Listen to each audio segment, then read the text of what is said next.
वैद्युतिक motor. वैद्युतिक motor एक घूर्णायमान यंत्र।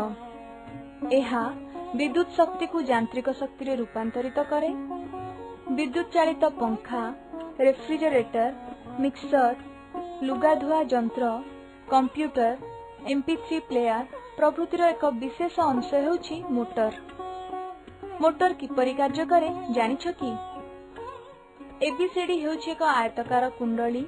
एहा विद्युत रोधी रे आच्छादित होइथिबा तंबा ताररु तयारी। गोटिए चुंबकर दुईटी मेरु मध्यरे कुंडली को एमिति रखा जाए जे AB बाहु और CD बाहु चुंबकीय क्षेत्र परि लंब हुए।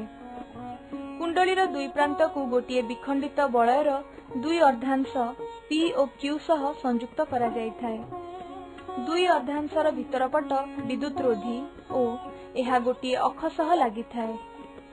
P और Q रो बाहर विद्युत सुपरिवाही एवं दुईटी स्थिर और सुपरिवाही ब्रश X और Y को स्पर्श करे।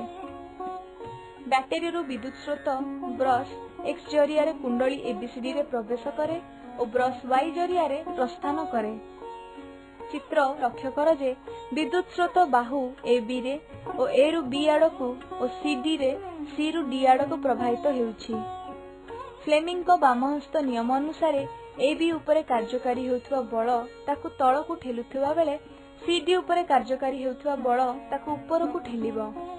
फଳରେ कुंडली और अख गोटिए अक्ष चारिपटे घंटा घंटार विपरीत दिगरे घूरिबो।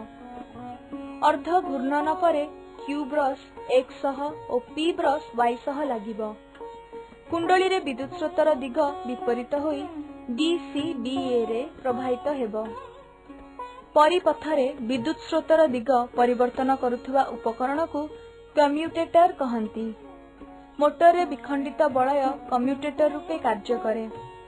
विद्युत स्रोतर दिगरे परिवर्तन AB और CD उपरे कार्यकारी हेउथिबा बलर दिग परिवर्तन करे। फଳରେ पूर्वरु तळकू जाउथिबा AB वर्तमान उपरकू उठिबो एवं पूर्वरु उपरकू उठुथिबा CD वर्तमान तळकू खसिबो। तेणु कुंडली और अख एका दिगरे आउ एक अर्ध घूर्णन करिबो। प्रति अर्ध घूर्णन परे विद्युत स्रोत दिग बदली चलिबो एवं कुंडली और अख घंटा घंटार विपरीत दिगरे अनवरत घूरी चलिबो। जेउ यंत्र को घुराइबा आवश्यक ताकू अख सहित संयुक्त करि दिया जाए। मोटर कार्य पद्धति एही परि होइथाय। व्यावसायिक उद्देश्य रे मोटर को शक्तिशाली कराइबा पई केतोटी पदक्षेप निया जाए। स्थायी चुंबक बदल रे विद्युत चुंबक निया जाए। कुंडलीर घेर संख्या बढ़ाई दिया जाए। नरम लौह खंड चारिपटे तार को गुड़ाई कुंडली प्रस्तुत करा जाए। नरम लौह खंड सह कुंडली को आर्मेचर कहंती।